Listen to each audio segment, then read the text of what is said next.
Puji Tuhan, kita kembali datang beribadah di tempat ini. Apa kabarnya saudara? Luar biasa, amin.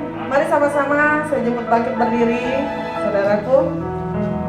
Haleluya, betapa baiknya Tuhan kita sehingga kita boleh diberikan kesempatan minggu ini untuk datang beribadah kepada Tuhan, amin. Firman Tuhan katakan, persembahkanlah korban, persembahan yang benar di hadapan Tuhan. Mari kita satu dalam doa. Terima kasih Bapa, Engkau sungguh baik dalam kehidupan kami Tuhan. Kami boleh melihat, kami boleh merasakan, dan kami boleh mengalami kebaikan-Mu dalam kehidupan kami Tuhan. Ini saatnya Tuhan kami memberikan pujian penyembahan kami ya Bapa.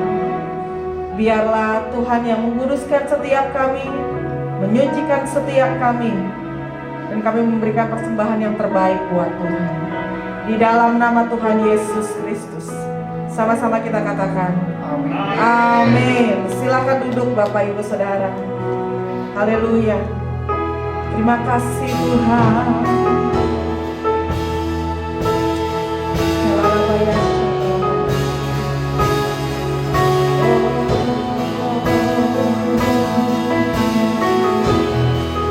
Menaikkan ucapan syukur kami pada hari ini. Banyak yang kau buat dalam hidup kami. Haleluya. Haleluya. Banyak yang kau perbuat di dalam hidupku. Rancangan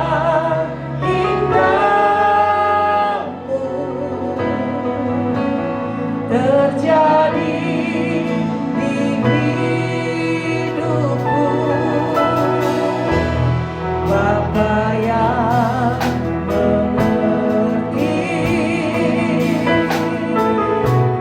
segala yang ku perlu. Kasih-Mu sempurna nyata dalam hidupku. Bersyukur Bapa. Tepuk tangan bagi Tuhan Yesus. Sorakan haleluya. Haleluya. Kita berdoa. Terima kasih Bapa. Kami bersyukur sesuai dengan pujian ini, Engkau baik dan sangat baik dalam kehidupan kami. Amin. Kami bersyukur Tuhan, kami bisa hadir di sini bersekutu dengan semua umat-Mu Tuhan. Karena Kau begitu baik dalam kehidupan kami. Ucapan syukur kami memuji menyembah nama-Mu Tuhan, meninggikan nama-Mu Raja di atas segala raja. Terima kasih Tuhan ibadah kami. Kami berdoa untuk setiap hamba-hamba-Mu yang melayani hari ini. Kuduskan kami, layakkan kami di hadapan-Mu. Ampuni setiap dosa kesalahan kami, supaya kami layak masuk dalam hadirat-Mu yang maha kudus. Untuk jemaat-Mu yang ada di rumah ataupun di gereja Tuhan, tetap Engkau memberkati dengan berkat-berkat Tuhan, firman Tuhan yang akan disampaikan oleh hamba-Mu Pendeta Fengki, Tuhan urapi, Tuhan jamah. Setiap firman Tuhan yang disampaikan itu isi hati Tuhan, supaya setiap kami di rumah ataupun di gereja, kami merasa dipulihkan, kami diberkati. Setiap kami memiliki sakit penyakit, Tuhan menyembuhkan kami Bapa. Terima kasih Bapa. Setiap masalah-masalah kami percaya lewat firman-Mu, isi hati-Mu Tuhan, ada jalan keluar buat kami. Terima kasih Bapa yang baik. Engkau terlalu baik buat kami. Kami juga berdoa untuk bangsa kami, pemerintah kami Tuhan. Mari Tuhan pulihkan bangsa kami, lawat bangsa kami, berikan belas kasihan-Mu untuk bangsa kami. Kami percaya Tuhan, Engkau Allah buat bangsa kami, buat pemerintah kami, presiden, wakil presiden Tuhan, aparat tertinggi sampai terendah. Engkau menyertai Tuhan apa yang mereka kerjakan, berhasil dalam nama Yesus. Berkati juga Bapak Okto, berkati istri anaknya gembala kami Tuhan, wakil gembala. Tuhan menyertai pekerjaan, usaha pelayanan Tuhan bikin berhasil Tuhan. Buat Bapak gembala kami, Ibu gembala kami Tuhan, Bapak Abraham, Ibu Dewi, anak-anak Matu, Tuhan juga memberkati pekerjaan pelayanan mereka berhasil di mata Tuhan. Buat jemaat-jemaatmu yang hari ini Tuhan, yang rindu kehadiran Tuhan, biarlah kami menyembah Tuhan dengan pujian yang kami naikkan di hadapan-Mu. Biarlah sempurnakan setiap pujian kami, karena Engkau yang layak dipuji, disembah. Kita akan memberikan persembahan kita kepada Tuhan. Kita berdoa. Bapa di sorga, terima kasih Tuhan untuk setiap berkat Tuhan yang Tuhan berikan melalui pekerjaan kami, usaha kami. Tuhan, biarlah kami memberikan yang terbaik Tuhan untuk pekerjaan-Mu lewat GBI Om di tempat ini Bapa. Biarlah berkat-berkat Tuhan melimpah. Apa yang kami berikan dengan ucapan syukur. Terima kasih Bapa yang baik. Dalam nama Yesus kami sudah berdoa dan mengucap syukur. Amin. Amin.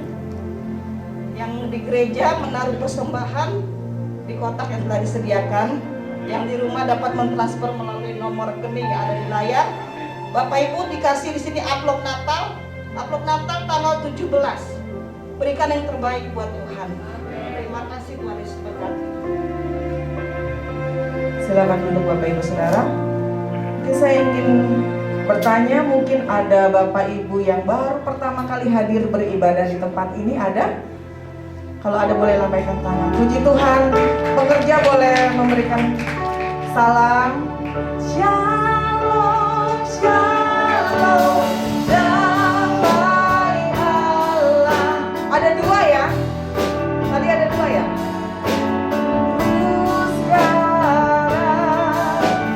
Shalom, shalom, damai Allah.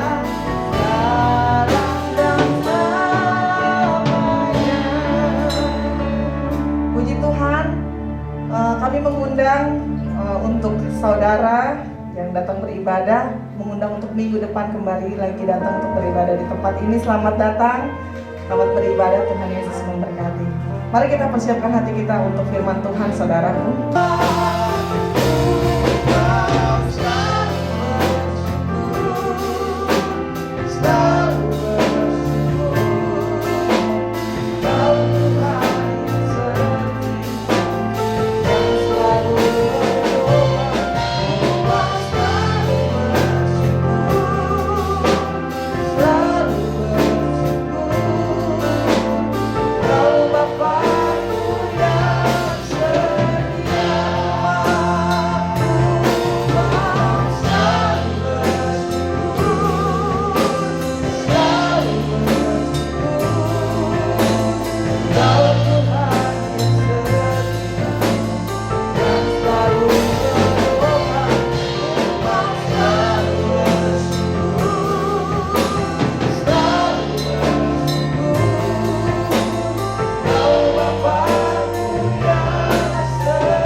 Haleluya. Berbicaralah kepada kami melalui firman-Mu ya Tuhan. Langit dan bumi akan lenyap, tapi firman-Mu tetap kekal. Biar kuasa firman itu dinyatakan kepada kami pagi ini, sehingga apapun yang terjadi dalam hidup ini, kami kuat, kami tegar, kami kokoh, karena iman kami dibangun di atas dasar yang benar, yaitu firman Tuhan yang berkuasa dan kekal. Urapi hamba-Mu, nyatakan isi hati-Mu bagi kami, sebab kami sudah siap dengar firman-Mu. Demi Kristus, firman yang hidup itu kami berdoa. Semua yang siap dengar firman sama-sama katakan amin.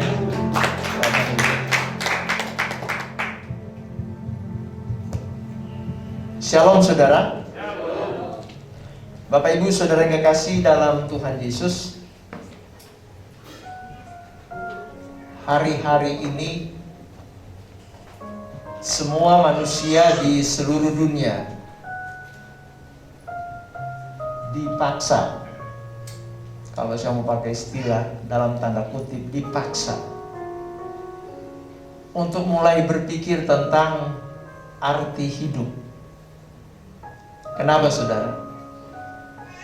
Karena kematian ada di mana-mana. Sehingga orang mulai berpikir, untuk apa saya hidup? Setelah hidup bagaimana?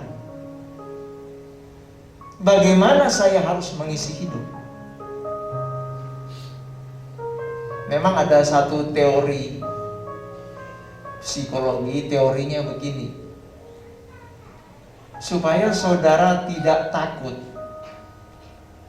dihantui oleh ketakutan tentang neraka atau apa yang akan terjadi setelah kematian. Tapi ini teori di luar Alkitab, teori sekuler.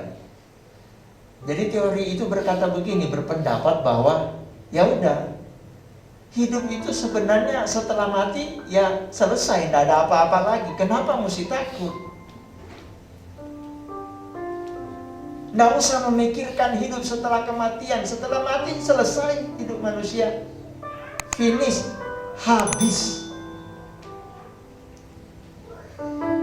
Mungkin mereka-mereka yang dibesarkan di dunia barat, di dunia sekuler, ya bolehlah.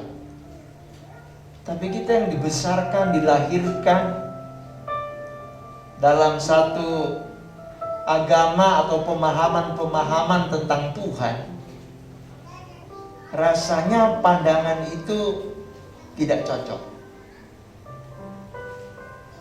Atau lebih tegas lagi saya mengatakan bahwa itu hanya sebuah alasan untuk sementara menghilangkan rasa takut orang.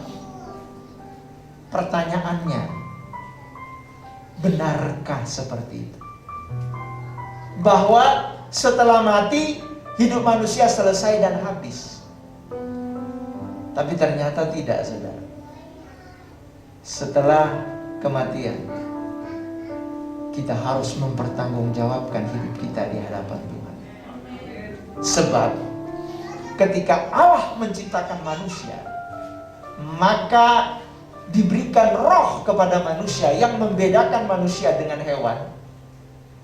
Dan ketika seseorang hidup, lahir dan hidup, maka keberadaannya itu kekal.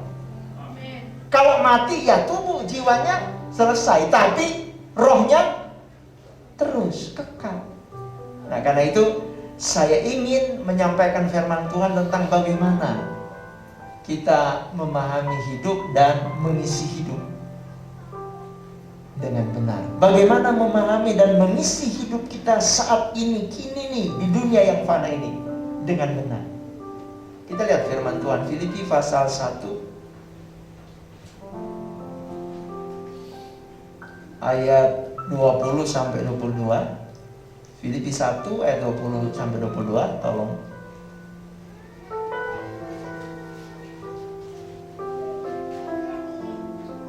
Ya.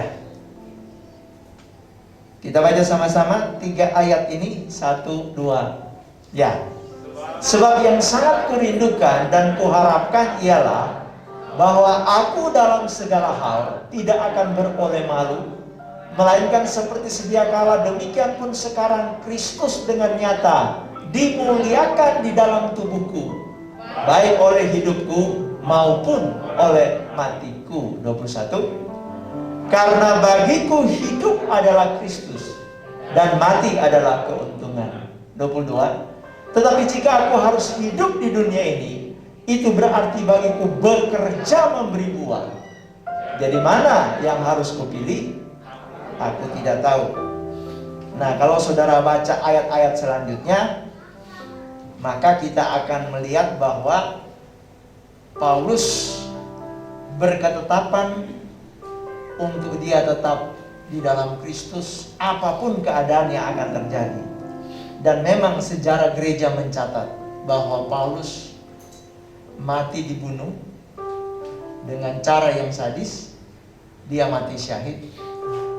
Tetapi dia sudah membuat statement, membuat sebuah pernyataan, apapun yang terjadi dengan hidupnya, dia mau tetap Kristus dimuliakan dan dia di dalam Kristus. Nah, ada 3 hal yang akan saya sharing berkaitan dengan bagian ini, bagaimana mengisi hidup kita saat ini. Yang pertama, saudara, kita mengisi hidup kita dengan mempermuliakan Kristus melalui hidup kita. Tadi ayat yang ke-21 jelas sekali. Ayat 20 maksud saya. Paulus, dia menunjukkan tentang ekspektasinya, harapannya, kerinduannya. Kalau mau dipertegas, tujuan dia hidup di dunia ini, keinginannya yang terbesar apa itu? Ayat 20. Sebab yang sangat kurindukan dan kuharapkan.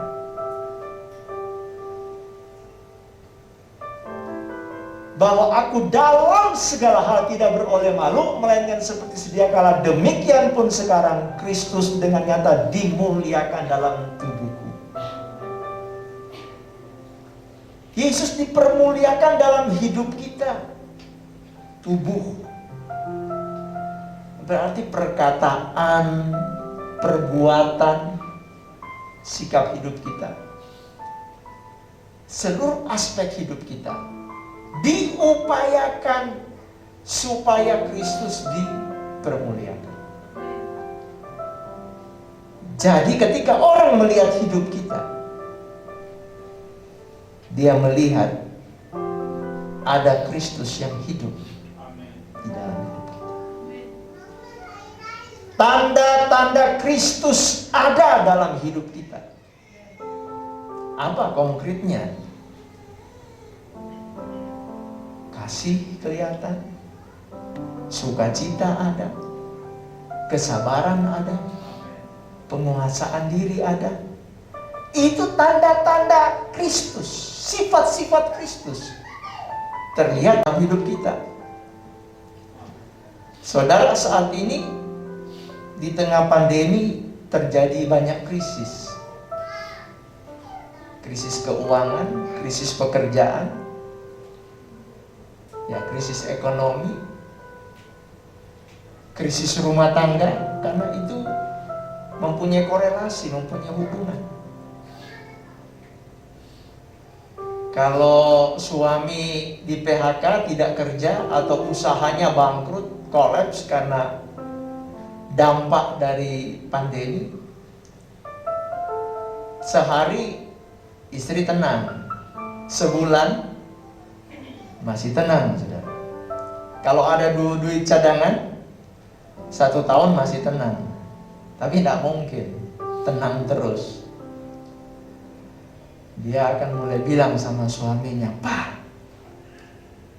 kok kamu diam aja?" Suaminya bilang, "Saya mau gimana? Bukan cuma saya begini, semua juga mengalami. Terus saya mesti gimana? Coba kayak bisnis online, gua kan kagak ngerti online. Buka email aja saya kagak ngerti. Gimana mau online? Coba aja." Itu banyak anak muda milenial bisa punya uang dari online. Ya itu kan mereka, saya nggak bisa. Suami dipaksa, terpaksa suami mulai coba, saudara. Dia lihat salah pencet, saudara. Dia lihat ini apain? Belum bisnis dia udah stres. Kenapa, saudara? Nggak bisa email. Ya, gimana cara aplikasi ini buat?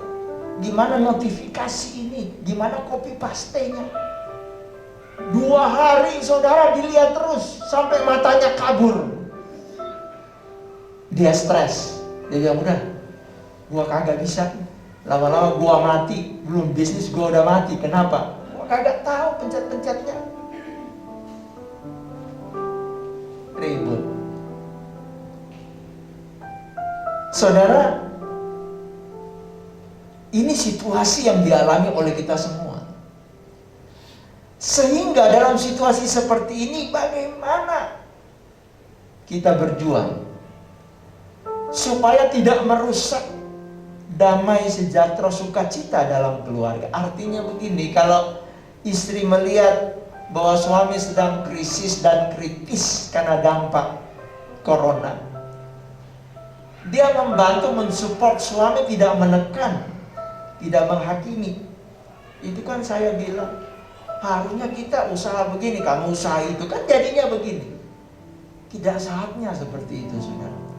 Seorang istri yang takut Tuhan, seorang penolong, dia akan mensupport suaminya. Ayo Pak, kita pikir sama-sama apa yang terbaik, yang Papa bisa. Kita jalani pelan-pelan, coba cari relasi. Walaupun mungkin hasilnya kecil, yang penting untuk makan saja tidak apa-apa. Ada kasih di situ, ada pengertian di situ, ada kerjasama di situ. Itu kan nilai-nilai mempermuliakan Kristus dalam keluarga, amin. Nggak usah dilihat yang besar-besar, kecil saja dalam lingkungan keluarga. Karena pasti saudara, semua keluarga sedang mengalami dampak dari krisis yang ada hari-hari ini. Dan kita diajar oleh Paulus dalam firman Tuhan di sini, supaya Kristus dimuliakan di dalam tubuhku. Ya di situ dia bilang, baik oleh hidupku maupun oleh matiku. Ya sudah, mati urusan nantilah saudara. Hidup ini yang penting. Bagaimana Kristus dimuliakan dalam hidup kita. Bapak Ibu saudara yang kekasih dalam Tuhan Yesus, hidup yang bertanggung jawab adalah hidup yang mau mempermuliakan Kristus. Identitas kita, status kita sebagai orang percaya tergambar dalam hidup kita. Justru kekristenan yang sejati itu akan nampak dan terlihat ketika krisis terjadi. Kalau tidak ada krisis, semua aman-aman, semua tidak ada masalah, orang kipas senang-senang, rasanya semua rohani, saudara. Tapi kalau sudah mulai krisis dan kritis, mulai kelihatan nih aslinya nih. Aslinya suami akan kelihatan, aslinya istri akan kelihatan. Apalagi kalau waktu bulan Juli, Agustus kemarin tuh klimaks krisis di Indonesia ya. Itu jadi sulit. Banyak orang kerja di rumah. Dulu waktu belum krisis, suami istri kalau ribut ada alasan untuk keluar rumah. Waktu bulan Juli Agustus, waktu krisis, tidak ada alasan keluar rumah. Iya kan? Lu mau kemana? Gua ada meeting, tidak mungkin. Gua ada janji ketemuan, tidak mungkin. Semua kerja di rumah. Ayo jujur aja, gara-gara gua kan, lu mau keluar? Enggak apa. Nah, cinta, kasih, perhatian teruji saat itu. Harus mulai kita melihat kesempatan hari ini adalah kesempatan untuk pemurnian hidup kekristenan kita. Pemurnian kasih kita kepada istri, kepada suami, kepada orang tua, kepada anak-anak teruji dengan krisis ini. Lalu saudara, Paulus berkata apa? Jadi yang pertama mempermuliakan Kristus melalui hidup kita. Lalu yang kedua, ayat 21 dikatakan, ini banyak orang ambil ini ayat emas, saudara. Banyak orang yang jadikan ayat ini sebagai ayat pegangan hidup. Hidup adalah Kristus, mati adalah keuntungan. Yang dimaksud di sini sebenarnya bahwa ketika seseorang hidup, maka dia selalu memprioritaskan Kristus di dalam hidupnya. Prioritas tertinggi. Prioritas kita diuji hari-hari ini, saudara. Uang, jabatan, pengalaman diuji hari-hari ini, dan semua itu rontok, nggak bisa bertahan. Ada orang punya uang, tapi hari-hari ini dia nggak punya apa-apa. Ada saudara pengusaha-pengusaha yang luar biasa sukses, hari ini habis sama sekali. Habis. Sering kita mendengar, saudara mungkin mendapat informasi, loh, kan bapak itu dulu luar biasa kekayaannya, tapi kok hari ini sepertinya habis. Saya kenal ada orang dulu sebelum krisis kaya sekali,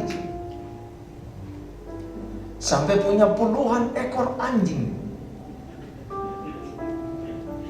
Dan anjingnya mahal, saudara. Ya, anjing-anjing yang mahal.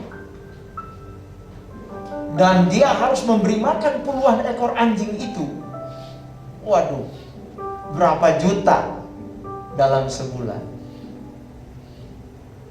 Tapi hari ini anjingnya pada mati. Tidak kuat dia beri makan. Kenapa? Jadi waktu ada orang datang ke rumahnya lalu bilang begini, loh Pak, kok kolamnya tidak dipakai? Dulu kan banyak ikan mas koi, saudara. Kan mahal-mahal tuh. Kok sekarang udah kering, Pak? Jawabnya apa? Itu kan duit, katanya. Jadi udah kering. Udah nggak ada tuh. Anjingnya udah nggak ada. Ikannya udah nggak ada.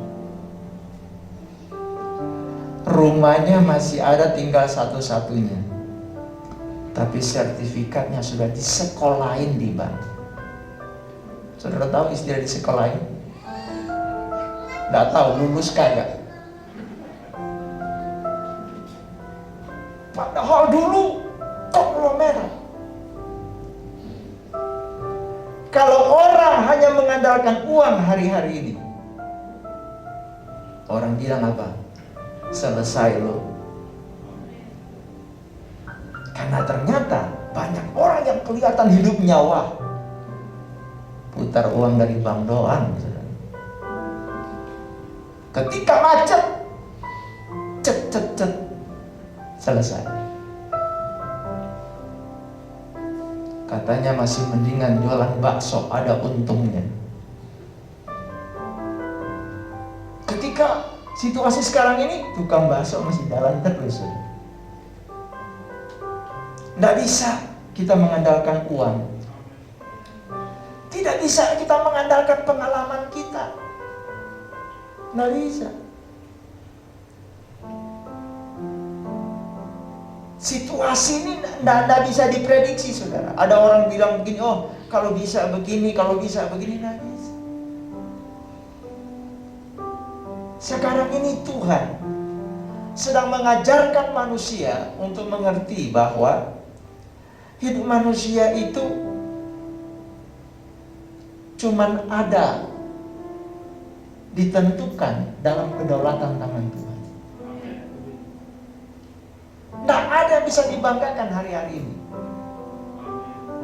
Kenapa? Kita lihat. Orang yang tadinya sehat, tiba-tiba selesai. Telepon teman, tidak ngangkat-ngangkat. Telepon istrinya, tidak ngangkat-ngangkat. Telepon anaknya diangkat. Bapak kemana? Bapak kan sudah tidak ada, Om.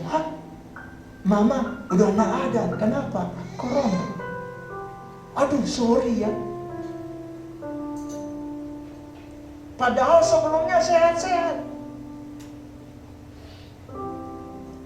Saudara, saya kadang-kadang merenung begini. Corona ini kan tidak pandang bulu ya. Mau pendeta tidak pendeta, kalau kena ada juga pendeta banyak yang mati gara-gara corona kan. Apakah doanya kurang manjur? Atau bagaimana? Kan ini kita merenung berpikir. Kok Tuhan mujizat ada di mana ya? Ada orang bukan pendeta, bukan pelayan, hidupnya tidak benar. Tapi corona aman-aman aja. Di tempat saya tinggal, saudara, ada saya kenal orang gila. Nah, salah, sorry. Istilah yang benar apa? Orang dalam gangguan jiwa. Nah, ini kalau disebar saya bisa kena apa itu, saudara ya? Orang dengan gangguan jiwa, ODGJ ya. Nah, ini ODGJ itu saya lihat sehat-sehat aja, saudara. Sepanjang corona, bulan Juli, bulan Agustus, karena dia kan banyak keliling ke pasar. Kadang-kala saya ke pasar tuh, saya pikir, oh ini pasti kena. Kenapa? Nggak pernah pakai masker, saudara. Sampai hari ini hidup. Saya mikir-mikir, Tuhan, maaf ya Tuhan ya. Orang ini kan sepertinya tidak ada arti hidupnya untuk orang lain kan. Keliling-keliling, teriak-teriak, nyanyi-nyanyi, tidak karuan. Tidur di emper-emper, makan dari sampah. Kok aman-aman aja? Nah, saudara, kesimpulan kita sebenarnya begini. Hidup dan mati manusia itu adalah kedaulatan Tuhan ya. Jadi yang diperlukan sebenarnya adalah bagaimana kita menjalani hidup ini dan menjadikan Kristus sebagai prioritas dalam hidup kita selama Tuhan izinkan kita hidup. Dan itu nilainya berbeda dengan orang lain. Ada orang lain hidup hanya hidup. Selesai hidup, dia berurusan dengan pengadilan Allah. Dan endingnya adalah kebinasaan kekal. Karena itu Alkitab berkata, apa gunanya engkau memiliki seluruh isi dunia ini tapi jiwamu binasa? Artinya, kalau Allah izinkan kita hidup singkat, tapi selama kita hidup, kita mempermuliakan Kristus dan memprioritaskan Kristus dalam hidup kita. Itulah arti nilai hidup yang sejati yang Tuhan inginkan. Amin. Karena kalau mau bicara panjang pendek usia hidup manusia, banyak rasul-rasul tuh pendek-pendek hidupnya. Hanya Rasul Yohanes saja yang panjang, meninggal tua. Tapi rasul yang lain meninggal dengan cara yang tragis, dibunuh. Berarti saudara, hidup manusia ini di hadapan Tuhan, dari persepsi Tuhan, dari pandangan, dari kacamata Tuhan, bukan panjang pendek hidupmu, tapi bagaimana hidupmu bernilai. Karena selama engkau hidup, engkau isi dengan benar apa? Mempermuliakan Tuhan dan memprioritaskan Kristus dalam hidupmu. Amin. Itu yang penting. Nah, sehingga kita bisa berkata apa? Mati adalah keuntungan. Nggak usah takut, kita upaya maksimal. Pakai masker dan upaya maksimal. Tapi orang ditakutkan dengan dua virus mutasi corona, Delta plus dengan ada yang terbaru, saudara, yang dari Afrika. Artinya begini, corona masih panjang. Apapun yang terjadi dengan hidup kita, tidak masalah. Mau hidup, mau mati, tidak ada masalah. Tapi selama Tuhan izinkan saya hidup, saya mau mempermuliakan Dia. Saya mau prioritaskan Dia dalam hidup saya. Dan itu investasi saya untuk kekekalan. Amin, saudara. Itu nilai hidup yang tertinggi, nilai hidup yang sejati. Terakhir, kita lihat hal yang ketiga. Ayat 22. Tetapi jika aku harus hidup di dunia ini, itu berarti bagiku bekerja memberi buah. Saudara, Alkitab Perjanjian Baru memberi sebuah pemahaman buah itu ada 3. Buah pertobatan, buah-buah roh, dan buah-buah pelayanan. Jadi kalau kita hidup di dunia ini sudah mempermuliakan Kristus, prioritaskan Kristus, maka kita harus punya kerinduan supaya hidup kekristenan kita berbuah.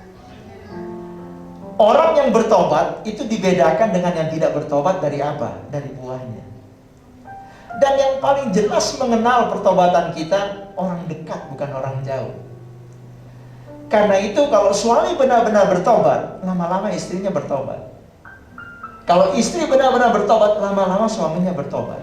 Kenapa? Dia melihat ada buah. Kalau buah tidak terlihat, diragukan pertobatannya. Simpel aja. Lalu apa? Buah-buah roh. Semakin lama, karena waktu kita percaya kepada Yesus, Roh Kudus masuk dan tinggal. Kita punya kelemahan, kita punya kebiasaan-kebiasaan buruk, kita punya hobi-hobi yang bertentangan dengan kehendak Tuhan sebelum bertobat.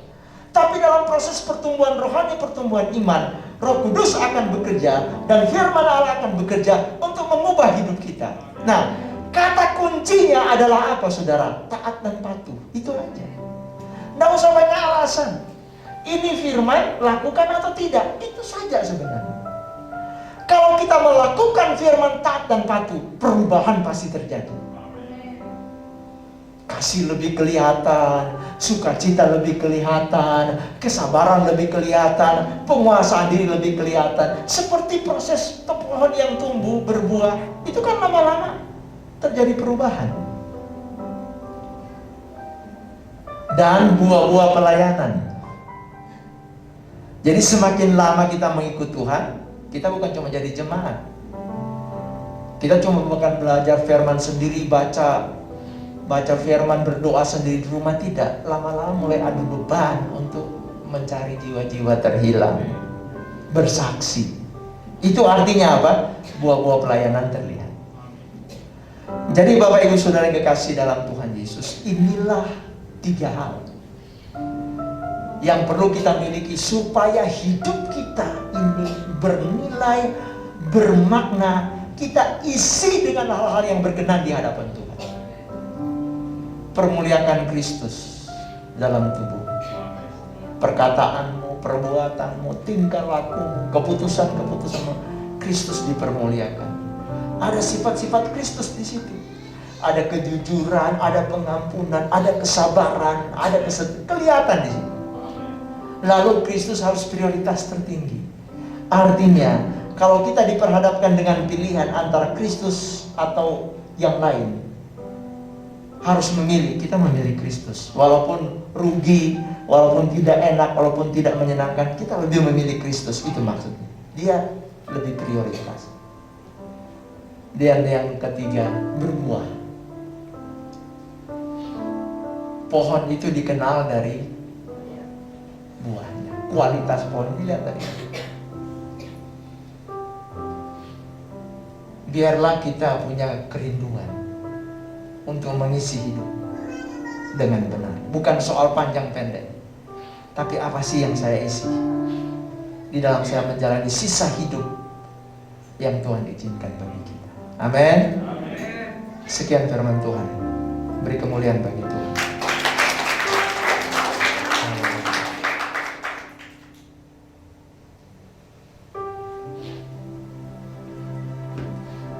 Kita tunduk kepala sejenak, kita mau merenungkan firman Tuhan.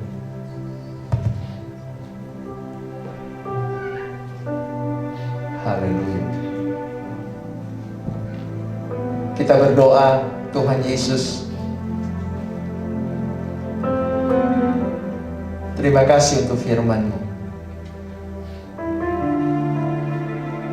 Jika selama ini kami kurang mempermuliakan Kristus, kurang memprioritaskan Kristus, dan hidup kami kurang buah, tidak berbuah, Kami rindu supaya kebenaran firman ini berlaku terjadi dalam hidup kami. Karena itu hamba berdoa, ya Roh Kudus, terjemahkan firman ini dalam bahasa yang kami mengerti, sehingga firman ini bertumbuh dan berbuah dalam hidup kami. Haleluya. Terima kasih Tuhan Yesus. Memberkati semua yang sudah melayani, song leader, singer, pemain musik, usher. Tuhan, kami membutuhkan kekuatan. Kami membutuhkan Roh Kudus yang terus bekerja dalam hidup kami, melewati hari-hari yang berat. Tapi kami tidak ragu, tidak bimbang, karena kami percaya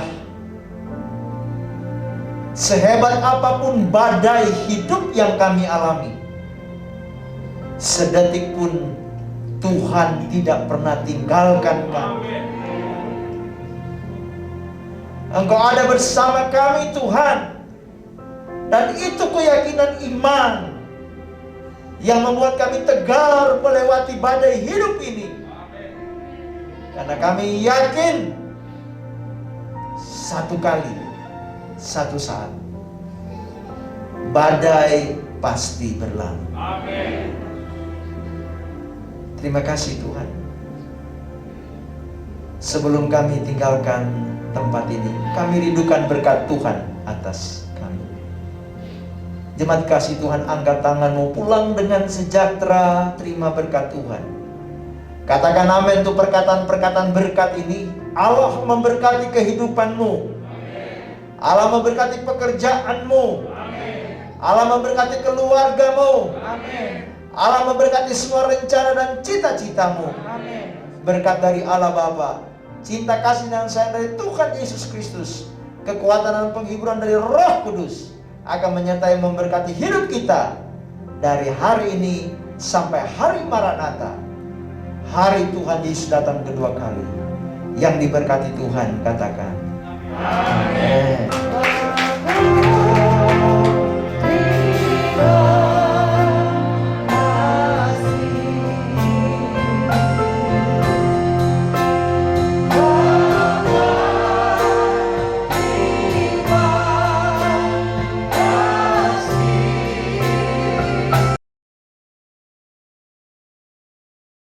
Shalom semua, banyak yang bertanya, bolehkah orang Kristen berutang? Sebelumnya, mungkin ada dari kita yang sering mendengar penawaran yang sedang marak akhir-akhir ini di berbagai situs pinjaman online. Dan kira-kira bunyinya seperti ini nih. Dengan pinjaman online, semua kebutuhan mendesak Anda dapat dengan mudah dan cepat teratasi. Pengajuan mudah, persyaratan gampang, dan yang paling penting pencairan yang cepat. Karena mudah dan cepat, akhirnya banyak orang jadi tertarik untuk meminjam uang. Padahal, tidak jarang kita mendengar masalah dan isu negatif karena pinjaman online tersebut. Namun sebetulnya, apa kata Alkitab tentang konsep berutang ini? Roma 13 ayat 8 dipahami oleh sebagian orang Kristen untuk tidak boleh berutang sama sekali. Namun, Alkitab penuntun hidup berkelimpahan menjelaskan bagus sekali bahwa orang percaya boleh meminjam untuk keperluan yang serius.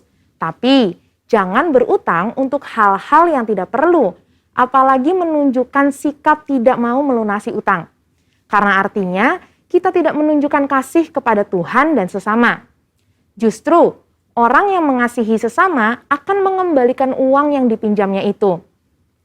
Dalam Mazmur 37 ayat 21 dikatakan, orang fasik meminjam tanpa ada niat untuk membayar balik. Sedangkan orang benar digambarkan sebagai orang yang pemurah dalam memberi pinjaman. Tapi bukan artinya kalau meminjam ke sesama orang seiman tidak perlu dikembalikan ya. Justru orang yang hidupnya dituntun Roh Kudus pasti akan mengembalikan semua yang dia pinjam. Kisah Para Rasul 20 ayat 35 juga menjelaskan, justru gaya hidup orang percaya perlu jadi berkat kepada sesama dan lebih suka memberi daripada menerima. Selain itu, ketika kita meminjam, kita harus betul-betul mengusahakan untuk bisa mengembalikan semua utang kita. Seperti yang tertulis dalam Roma 13 ayat 7. Sehingga kita sungguh menghidupi gaya hidup yang berintegritas seperti yang Tuhan inginkan. Jadi, setelah kita memahami ayat-ayat di atas, apakah kita boleh berutang? Jawabannya adalah yang pertama, boleh, asal berkomitmen dan harus bisa melunasinya. FPSB Indonesia merekomendasikan pembayaran utang tiap bulannya maksimum 35% dari pemasukan per bulan. Tapi lebih baik sih di bawah 35% ya saudara. Kedua, boleh berutang asal digunakan untuk hal-hal yang memiliki nilai aset yang cenderung meningkat. Seperti KPR, kredit usaha, biaya pendidikan, dan lainnya yang bersifat mendesak, bukan yang sifatnya konsumtif. Kemudian, boleh berutang asal melalui institusi yang dilegalkan oleh negara, meskipun diminta jaminan atau syarat-syarat yang cukup berat jika dibanding dengan yang ilegal. Dan yang terakhir, jangan berutang itu menjadi gaya hidup kita yang terus-menerus gali lubang tutup lubang. Kita harus percaya bahwa Allah kita mampu untuk mencukupkan kebutuhan kita seperti dalam Matius 6 ayat 31 sampai 33. Saudara, untuk penjelasan lebih lengkapnya dari tim teologi kami, silahkan untuk buka link yang ada di atas atau scan QR Code yang tersedia. Salam integritas, Tuhan Yesus memberkati.